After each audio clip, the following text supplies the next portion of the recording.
Welcome to the first Nine Line podcast. We're calling this one Vacationing in War Zones and Fucking with Bad Guys. I'm here with my buddy Vlad Finn, resident Ukrainian badass savior of many children. We'll get to that later. And co-host Ethan Nagel, former Marine. So today we're going to be talking about the last year or so that the three of us have spent in Ukraine. Yep. Some of the silly things that we've done, how we came to meet each other, and why we decided to mess with Vladimir Putin and his merry bunch of dickheads. So I'll start off this with introducing once again. I don't mean to call you resident fat kid. You're just extra. Plus.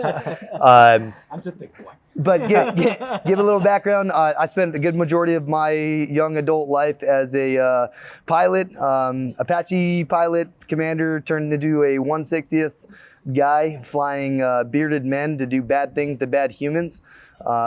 Ethan, if you'd like to expand upon your background and expertise. Yeah, just a quick rundown. So I was a Marine Corps scout sniper, 3 combat deployments, infantryman by trade. And then was awarded Purple Heart, Silver Star. And then after that, I worked with the CIA for a brief stint. And then after that, WIPS Mobile program. And then now I am a filmmaker and working with Nine Line. So he's just trying to make me feel bad. I don't have a Purple Heart. I definitely don't have a Silver Star. So definitely resident badass. And we're going to transition to my buddy Vlad, who probably hates talking on television, especially just about himself.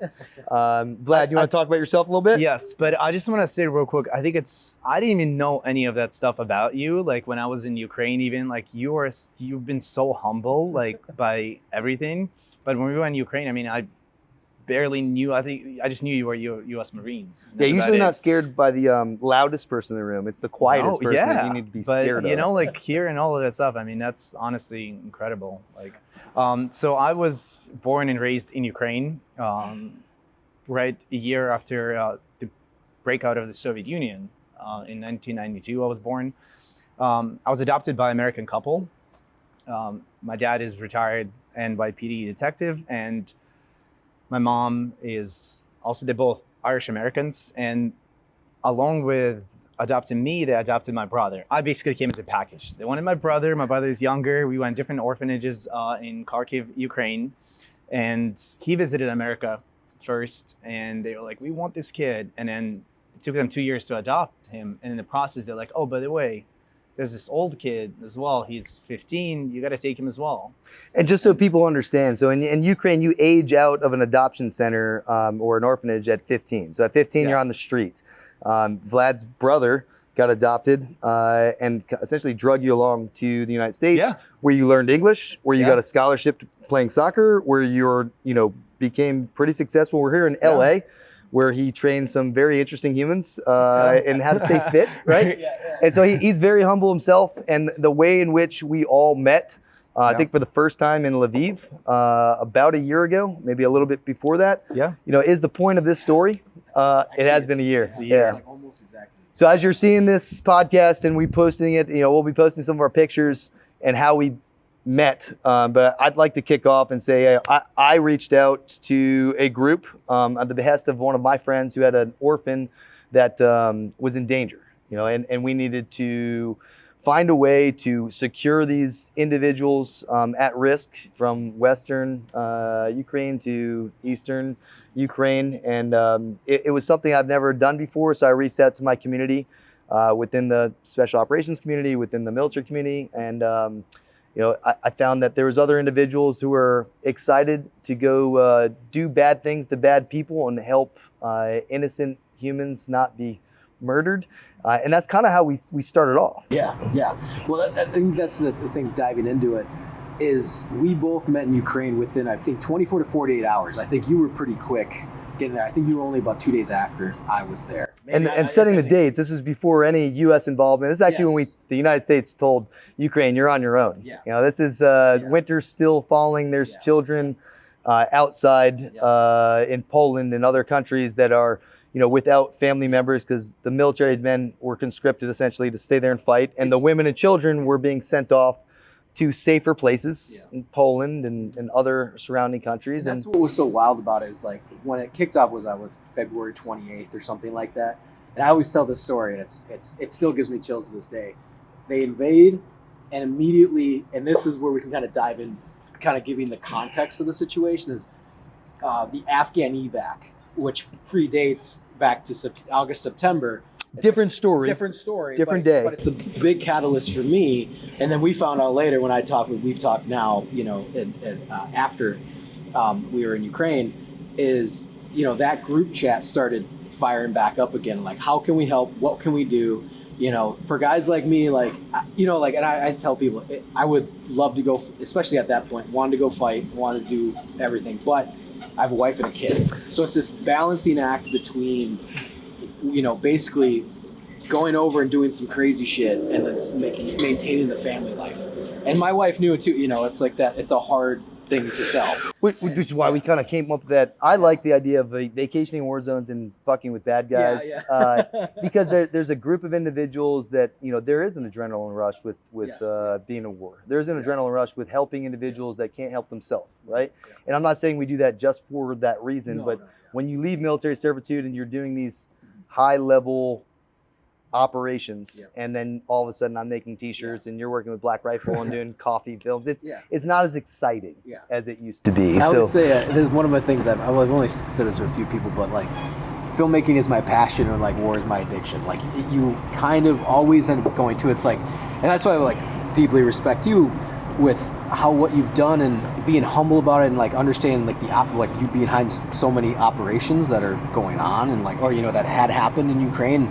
Put your money where your mouth is. Like, it's not for social media. It's not for this. It's absolutely for doing the right thing in the hardest place possible. No, and the purpose of doing it here today is talking about it's become so polarizing, political. We're talking about Ukraine, and it becomes a divisive issue. We went over there to help small children not be murdered. Especially during that time. I mean, the whole situation and how there was no direction or anything, but everyone was just working together. And that was pretty. And that was so wild. Like I've written about it before, and it's just that feeling of unity.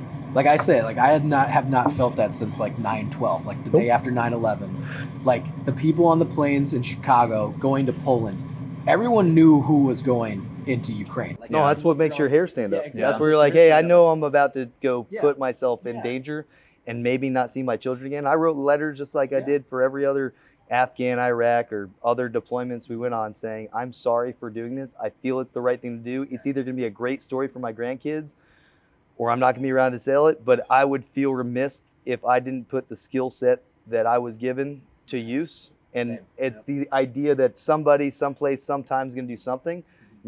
If not me, then who? If not now, then when? Exactly. And so many people are out there talking about virtues and talking about doing the right things, but they're not willing to actually put themselves at risk. Exactly. And that's where I think the funniest part of this story is when I reach out to this individual saying, hey, would you like to go walk alone and unafraid into a country full of bad guys and help point out bad Russians and good Ukrainians because I don't speak the language?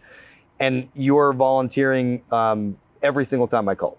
Every time I said, hey, I'm going to go back and do some silly things, you're either over there already, volunteering your time, right? You're not being paid for this. I'm not being paid for this. You are not being paid for this. In fact, we're spending our own money to go and do these things. So that was the most humbling, is to meet you, become friends with you over the last year, and to see just how you were willing to sacrifice your time, your money, and potentially die to go help people in your country, right? And I don't know what you remember the first time we met, but I remember being in Poland, putting duct tape on a van to make it look like we were Red Cross, right? I remember that. Yeah, that was actually watching everyone and their brother and mother. For a while. I think we had that van. It's stuck there. I'm in trouble for it. Yeah, that's actually funny. Everyone and their brother, and they're leaving the country, and we're the only idiots. I mean, the whole line is like, to get out, it was, going in, it was no one.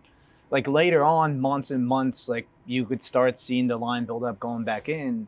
But no one was going in there. No. And those early days were insane. I mean, like every day in Lviv, we were in Lviv yet, you know, we had Russian cruise missiles going over us. It wasn't obviously as crazy as Kyiv or some other places.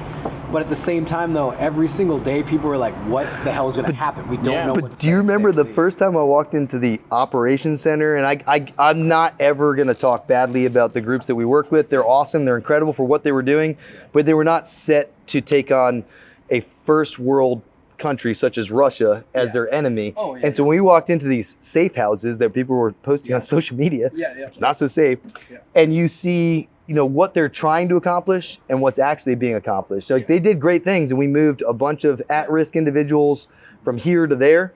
But I remember the first briefing that we had, it was a person was pulled out of the van at a checkpoint by some bad Russians, and they murdered this woman or the caregivers in front of the children. They broke through a checkpoint, and then they just went on to the next briefing it's a Tuesday, right? And I'm just a little timeout, like, hey, I come from a background of analyzing operations and seeing if we can maybe do it better the next time, and just being able to give any type of insight, advice, funding, you know, you could see where it was going, right? And I saw the level of risk that you're putting yourself in and you're putting yourself in on a regular basis. Because to be completely honest, I flew in, I provided services, and I was out within, you know, a couple of days. I went 4 times, but I spent, you know, weeks, not months. And you spent an incredible amount of time there.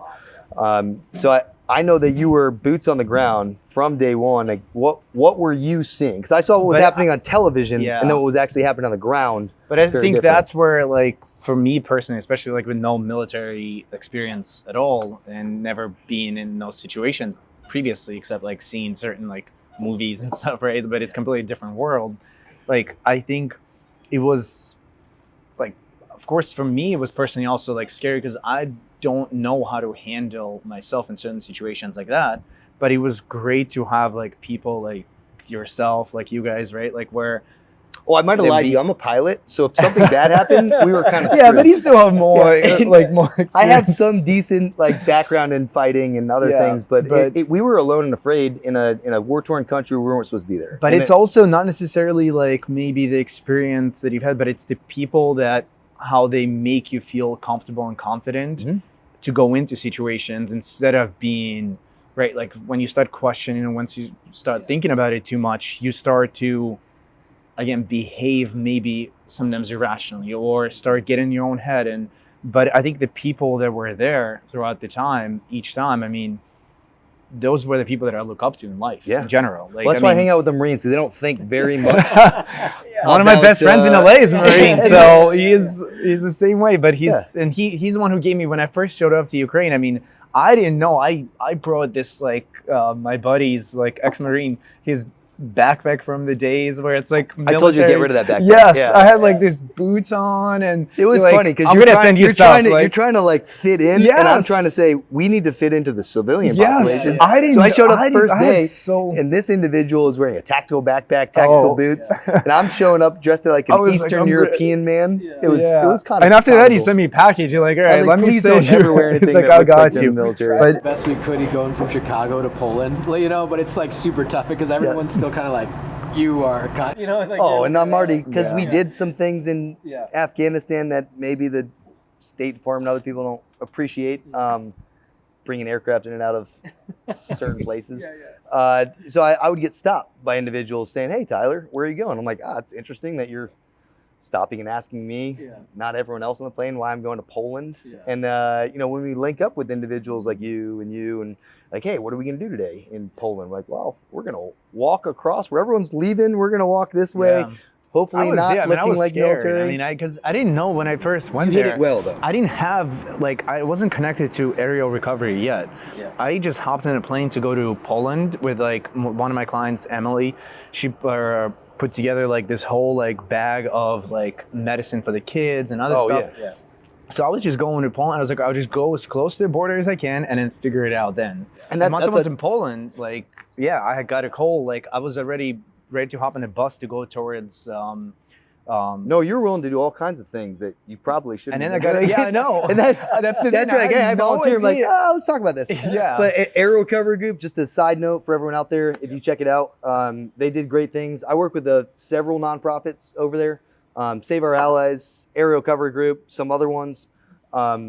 and all of them were trying to do their best. And Vlad was working with Air Recovery I got Group. so lucky You with were them, working with them as well. And these are the guys who are trying to move orphans within Ukraine, right? South Central Ukraine. With permissions for the Ukrainian government. MOU from the Ukrainians. To keep them out of harm's way and to not put them to countries which would cause issues down the road. Yeah. Right? And that's kind of how I got involved. Scooter Yeah. Brown is a good friend, musician. He has some current orphans that live with him, and they were trying to adopt another from Ukraine. And once they moved to Lithuania, Lithuania would no longer allow them to be adopted because they considered it international smuggling, which is a whole different conversation that we had. But that's kind of how we got involved. I got involved and interested in helping out from Scooter. I learned about you being over there. I randomly ran into you, just happened to I knew you from Black Rifle, but I just randomly walked in. I was like, why is there Black Rifle coffee in this shop? And then I see you.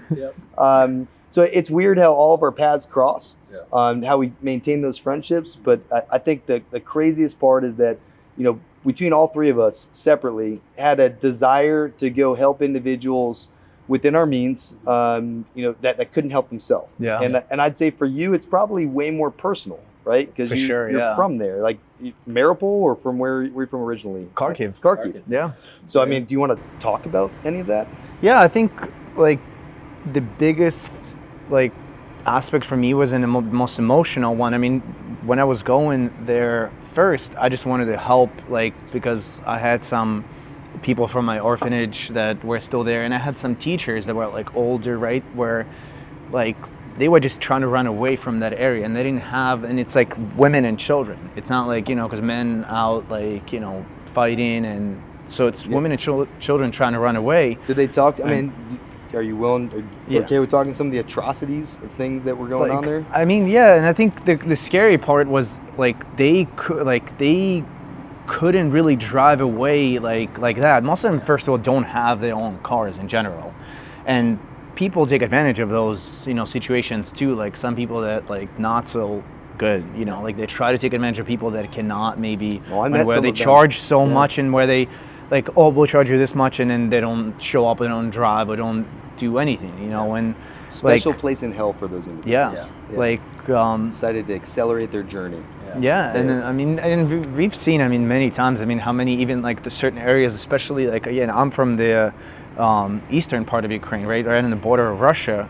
Which is helpful because you're hey, where are the bad Russians, where are the good Ukrainians? I can't tell the difference. Yeah, because we speak Russian there too, and but they had where certain towns were getting taken over too, and of course a lot of rape happening, a lot of abuse, killings. And that's where I think my biggest want to go and help was from knowing certain people that I grew up with that already had nothing, and then to be even put in a position where you have even less. It's wow, again, living in Los Angeles. Well, I'm gonna brag on you. Say no matter what, you were willing to go and do those things, put your life on hold, to do it for free, and to do it for the right reasons. It's just why I kind of grew to a fanboy on you. I do. I'm a fan of yours. Yeah. Vlad. It's mutual. Because I meet a lot of interesting humans in my life, but I don't meet the same level of just good humans, right? So I really wanted to highlight just what you've sacrificed, the things I asked you to do unknowingly, how less than legal they might have been. We're walking across the border carrying. But I actually enjoyed that. That was my exciting. I was That's yes. the fun part. Yeah, we're walking across in duffel bags and Slava Ukraine. You're what? And we're throwing it. And they every time the border because we crossed many times too, and they're what are you guys doing? Why are you guys going in? They were so confused every time. They're I definitely have rental cars stuck in Ukraine that were rented in Poland, and I apologize. So, but the other individuals are willing to go drive across, and we were tracked. I've got trackers on my vehicles. I've got bad Russians who were tracing us. There was a known element. I'm with a lot of individuals like you and backgrounds like you, and unbeknownst to you, I did have devices that my friends would come and most likely get me, because that's what we signed up for, right? I'm the pilot. If I go down, my friends are getting me, but if they get injured, I'm coming too. right? And if I have to, I'm landing, I'm getting out, and I'm not the greatest at clearing rooms, but I'll do decent. And that's where that same type of mentality happened there, because you're sitting there watching text messages from individuals saying, hey, I'm being kidnapped, hey, I'm being, there was a lot of crazy stuff going on, and it's hard to come home and try to explain that to people. Explain that to I definitely never explain that to my children. That's probably why I'm divorced. But I got to work on trying to explain this. I like the idea of starting these podcasts, having these conversations. It's definitely your idea, your baby. And I don't know exactly what you've told your wife of the things that you've done, but I remember asking you to go back a few times. He went back more with me than you. I did. And that's the thing. I have no family or no kids. I'm like, here's that. Well, and that's the thing. No one loves me either. Given the context of everything, it's still. So initially, we were just going to go to Poland because we were. I know. That was my plan too. Yeah, it was the context, especially with like Afghan. We're like, okay. At one point, we had one guy on our team in Ukraine that actually gone to Tajikistan to try to get guys from Afghan to Tajikistan. Yep. Now I don't think he was successful. I don't remember, but that's what we thought. We're like, oh, we'll go to Poland. We'll create a network. We'll get the people over into Poland. We'll get the intelligence network, get the logistics, like all that stuff. And like I said, as soon as we get there, they're like, nope, we're going straight. No, this is the most mind-boggling thing is flying into Warsaw, meeting with Air Force security individuals who are telling me about the vice president being upstairs, all the different weapon systems they're bringing, like no OPSEC whatsoever. Yep. Meanwhile, I'm like, I'm out of the military. I don't even know why you're volunteering me this information. There's a bunch of Russians literally listening to us. Honeypots. Honeypots. Like, oh, you're so beautiful, man. I'm like, no, I'm not. I know. Thanks for putting a tracker in my car. I'm going to take it off. But, it's the level of naivety and the level of incompetence from our government. I met with a lot of my former National Mission Force buddies. Like, there's no fucking way you guys want a bunch of Al Bundys doing this stuff, right? This is a Super Bowl. You don't want us in there. I mean, there's individuals like Fox News reporters getting blown up that our friends are going and rescuing, not the military. And that was what's so wild about like the group of guys you're with. Like as soon as we go in, it immediately turns on, and a lot of the individuals, like we had not only had the combat experience, but we also had protection experience and understanding the primary, secondary, tertiary routes and how to get out of there. So when guys like us get together and we do missions like this or operations, on the surface level, like, all right, we're getting medical supplies. We're running to this guy. I remember me and you dropped off a medical bag like full of tourniquets. It was like 100 kits or whatever. Yeah, we brought tourniquets too, different time. Yeah. They had no tourniquets. Yeah, they did. They had anything, and it's just, but it's one of those things though of like when you go in and you feel and that's the other thing we do too is making people feel comfortable because. Oh, we're also going to clarify. We brought 0 weapon systems or any ITARS items, and there's nothing that we did that was illegal. Yeah. But tourniquets, right, and things like body armors, level 3, not level 4. For children, right? Like, because children are getting shot up. So, hey, how do we stop kids from getting shot? The bus. I mean, I'm a logistician. Yeah. We'll figure it out. We'll up armor a vehicle. We'll bring freaking, we'll bring. I remember the blanket, like you were talking about the Kevlar blankets and all these other things that are really not a normal conversation to be had with most people. But it's like, oh, I have a solution for that. I've done these things before, and that's where I felt the 15 plus years in the military and understanding, how bad guys operate and how to stop bad guys. This is what we brought to bear, right? Because we have the most battle-hardened military in the world, right? 20 years of building experience. Not just having cool weapon systems like Russia that they don't know how to fucking use. Like some very battle-hardened volunteers. And that's the difference, right? You have a conscripted army of the Red Army, right? That's being forced to come there. And we meet with guys from Merritt, and not Merritt, no, the Belarus. You meet with these other individuals, they talk about Channel 1. They talk about the level of deception within their own country, where individuals are leaving the Russian military and saying, hey, calling back to their family members saying, hey, they're lying to us. We're the bad guys. We shouldn't be here. And then their older generations, their parents telling them, you should kill yourself. Russia's great, Vladimir Putin's great, but you have to go there and see it with your own eyeballs till you realize that you're on the bad guys team, right? Yeah. And that's the hardest thing about war is like there's a lot of times where I've dealt with some bad individuals in Iraq and Afghanistan who are running at me with their suicide vests and shooting machine guns, and I'm shooting back and I'm really excited, and then turns out after you do some biometrics, like, hey, why was that guy running at me with a suicide vest? Like, oh, we accidentally killed his kid. So you kill my kid, Yeah. I'm running at you with a suicide vest. So it puts war into perspective that it's individuals that are fighting it. And if you're conscripted, you have no will, right? If you're Ukrainian and your freaking homeland's invaded and your women and children being raped and murdered, it's personal. Like imagine coming to Savannah, Georgia and like raping and murdering my children. Holy shit, it's on. And that's what they're dealing with right now. This war is not going to end well for Russia. They're talking about tactical nukes being sent to Belarus today, right? Tactical nukes.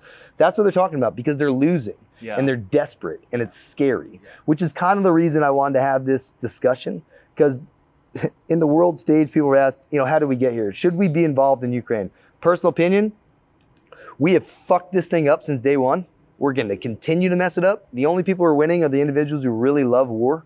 I don't like war.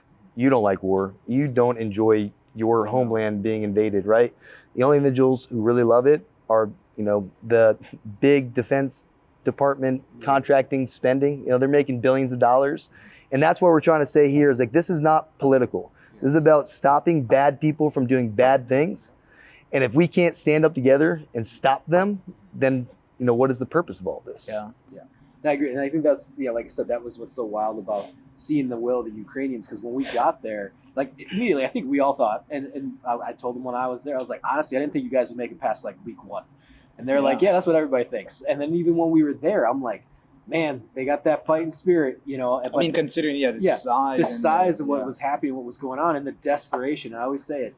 Every move that we made, that you made was felt on the battlefield. Like it was like getting those kids out, then frees up other people to go do operations. Getting those tourniquets to the front line saved lives. Like you can calculate that. Like every move that was being made was felt throughout the country. It was like I said, that was such a wild thing to do because coming from Iraq, Afghanistan, everyone's a contract. It's just this big bubble. It's like whatever, but and you only see it unless you're like really, really like in Afghanistan out in the front, like the decisions you make kind of see affect people. But there in Ukraine, you see it from like all the way back in Lviv. That decision affects someone all the way up the front. At that time in Kyiv, Kyiv was a fucking front battle line. Like the shit was shifting left and right. We talk about that strategic private all the time. We had those individuals in Afghanistan that thought it'd be a good idea to burn the Quran because people were writing messages between it, right? How did that work out? We got attacked at our freaking bases. So like everything that we do matters, right? Every step that we took mattered. Individuals like you inspired others. Like this whole thing is meant to inspire other individuals to do the right things and to fuck with bad guys because everyone out there knows of different bad guys. They're all around. And it doesn't have to just be Russian. It doesn't have to be just these big state actors. And what we're trying to do is encourage good people to do good things and to understand. This like snowball effect almost because like being there almost was motivating amongst the people of like amongst Ukrainians because it didn't matter their situation. They had nothing, but they were just so eager to do like whatever, walk miles if they had to, drive in the middle of the night for 3 nights, like to get somewhere, to bring someone something. Like there was no limits to how far everyone was willing to go. No, but I would just like to, and I know we're kind of making this too simplistic, but I just want to say from the bottom of my heart, thank you, Vlad, for everything that you've done. Ethan, thank you for all the things that you've done. It's been an honor and a privilege to serve with you all. I hope we can continue to mess with bad guys. Maybe not vacation in war zones as much, but I do appreciate everything we've done. If individuals are interested to learn about more, how you can help, please check out Arrow Recovery Group, Save Our Allies, Nine Line Foundation, and other organizations to get involved with. This is the first of many series that we're going to be talking about. I do appreciate you guys coming all the way out to LA. Well, you live here. You down the street. Come out with you and do the podcast and everything and kick this all off. So very pumped. I always say this with Tyler. You're very humble in what you do. And I know we can't talk about a lot of the stuff, but like what we've learned about, or what I've learned about you, and I was like, I told a lot of people, I was like, I respect the fuck out of Tyler. Out of everybody that I've met within the brovet, not even I'll say brovet sphere, but you say social media sphere though, and like Nine Line's been around since as long as I can remember. We're going on 11 years. Yeah, 11 years. Yeah. Yeah, And that's what I mean, but like being able, like working with you, talking with you personally, all this other stuff, and literally meeting you in Ukraine, being like, holy shit, that's like, oh, hey, you put your money where your mouth is, and you go and you do the work, and you went in there when no one else would. And I always say, like, I 100% respect that. Like, honestly, like it's an honor just to even be working with you. And you know that. Well, I did not pay you to say any of those I couldn't things, agree more but with thank that, you so too. much. Yeah. We're gonna end without talking about me anymore. But I do appreciate you. I appreciate you. And the purpose of these things is to answer the call. That is our mantra. Yeah. You know, if you have the ability to do good things, please do that. If you have the ability to stop bad guys and fuck with them, please do that. Awesome. Have a good day.